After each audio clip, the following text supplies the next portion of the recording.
Brotherhoods అన్నదమ్ములు అక్క చెల్లెళ్ళలో దగ్గర పట్టు విడుపు లేకపోతే మనకి వాళ్ళు ఉండరు. అవును రమ్య గారు. ప్రపంచం చాలా చిన్నదైపోయింది ఇప్పుడు. ఏ ప్రపంచం చిన్నదైపోయింది? సంసార ప్రపంచం చిన్నదైపోయింది. భూప్రపంచం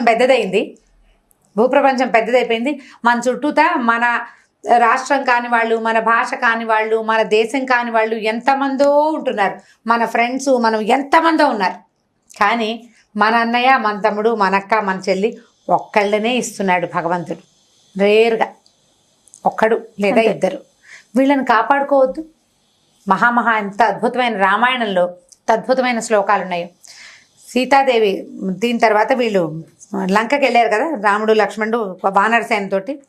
లక్ష్మణుడు పడిపోతే రాములు వారు చెప్పారు ఒక శ్లోకం, దేశే దేశే కలత్రాణి దేశే దేశే చ బాంధవాహ తంతు దేశం నపశ్యామి ఎత్ర భ్రాతా సహోదర అని. అంటే దేశే దేశే కలత్రాణి, ఏ దేశం వెళ్ళినా పెళ్ళాలు దొరుకుతారు. ఏ భాష దాన్ని చేసుకుంటే భార్య అవదమా అవుతుంది కదా. దేశే దేశేచ బాంధవా, ప్రతి దేశంలోనూ బంధువులు దొరుకుతారు. ఒక అమ్మాయిని పెళ్లి చేసుకున్నాం, ఇక్కడ భారతదేశం వాడు సింహళ దేశపు అమ్మాయిని పెళ్లి చేసుకున్నాడు. అతని అమ్మాయి చెల్లెలు ఈయనకి మరదలవుతుంది, ఆ అమ్మాయి తమ్ముడు బావ మరదవుతాడు. అత్త మామ దొరుకుతారు, బంధువులు దొరికారు చూడు. కానీ తంతు దేశం నపశ్యామి ఎత్ర భ్రాత సహోదర, మనతో పుట్టినవాడు సహోదరుడు మనతో పాటే పుట్టి, మనం ఏ రక్తాన్ని తీసుకుని పుట్టామో ఆ రక్తాన్ని తీసుకుని పుట్టినవాడు ఎక్కడా దొరకడు. వాడు మనతోటే వస్తాడు, మనతోటే ఉంటాడు. వాడిని ఉంచుకోవాలి మనం. చిన్న చిన్న విషయాల కోసం, చిన్న చిన్న వస్తువుల కోసం, ఆస్తుల కోసమో గనక పోరాటం సాగిస్తే నీతో పుట్టినవాడు నీకు ఇంకెక్కడా దొరకడు. నువ్వు దేశం అంతా ఆడపిల్లల్ని ఎక్కడైనా సాధించవచ్చు, భార్యల్ని, బంధువుల్ని సాధించవచ్చు, స్నేహితులు కొల్లలు ఎంతమంది కావాలంటే అంతమంది. అన్నయ్య తమ్ముడు ఎక్కడి నుంచి వస్తారు? మన అమ్మ నాన్న 50-70, మనకే 50 ఏళ్ళు వచ్చాక కంటారా మన కోసం? లేదే. కన్నా వాడు ఇంకొకడు అవుతాడు. మనతో పాటు మనతో ముందో వెనకో పుట్టినవాడు ఎలా వస్తాడు మన దగ్గరికి? ఉన్న అన్నదమ్ములు అక్క చెల్లెల్ని కాపాడుకోవాలి, రక్త సంబంధాన్ని నిలబెట్టుకోవాలి. ఇవాళ రేపు ఒక కథ చదివాను జయ, చాలా కాలం క్రితం. ఒక ఆర్ఫనేజ్ నుంచి 2 పిల్లల్ని పెంచుకున్నారు. ఫారిన్ కంట్రీలో జరిగింది. ఓ అమ్మాయి ఎక్కడికో ట్విన్స్ అట వాళ్ళు. ఓ అమ్మాయిని ఏ దేశం వాళ్ళు, ఇంకో అబ్బాయిని ఏ దేశం వాళ్ళు తీసుకున్నారు.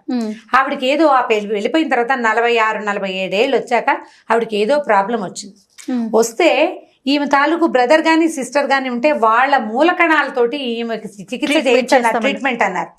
ఆ అమ్మాయి హస్బెండ్ దేశాలన్నీ వెతికి తన భార్య తాలూకు కవల సోదరుని వెతికి పట్టుకున్నాడట, ఆ స్టెమ్ సెల్స్ వాటి కోసం, సెల్ కోసం.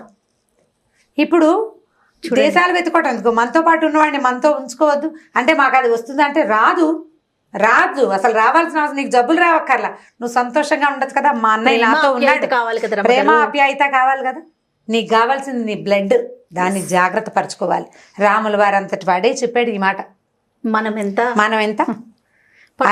అనేది చాలా అవసరం. బ్రదర్హుడ్ సిస్టర్హుడ్ లో తప్పకుండా పట్టు విడుపు ఉండాలి. వస్తుభ్రాంతితోటి మనుషుల్ని పోగొట్టుకోదు. వస్తుభ్రాంతి పడ్డామా ఇక వస్తువులే ఉంటాయి, నీకు మనుషులు ఉండరు.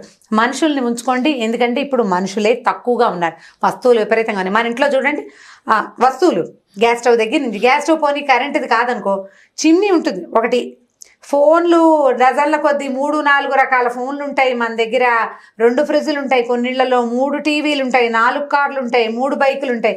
అన్నయ్యలు తమ్ముళ్ళు 7-8 ఉన్నారు. ఒక అన్నయ్య లేదా ఒక చెల్లి, ఒక అక్కయ్య, అంతే కదా. ఇవన్నీ జాగ్రత్తగా పెట్టుకుంటావు. ఈ 1ను ఉంచుకోలేవు నువ్వు. ఎందుకు ట్రై చేయరు దానికోసం? వీటికి ఇంపార్టెన్స్ ఇవ్వకుండా ఆ 1కి ఇంపార్టెన్స్ ఇవ్వండి.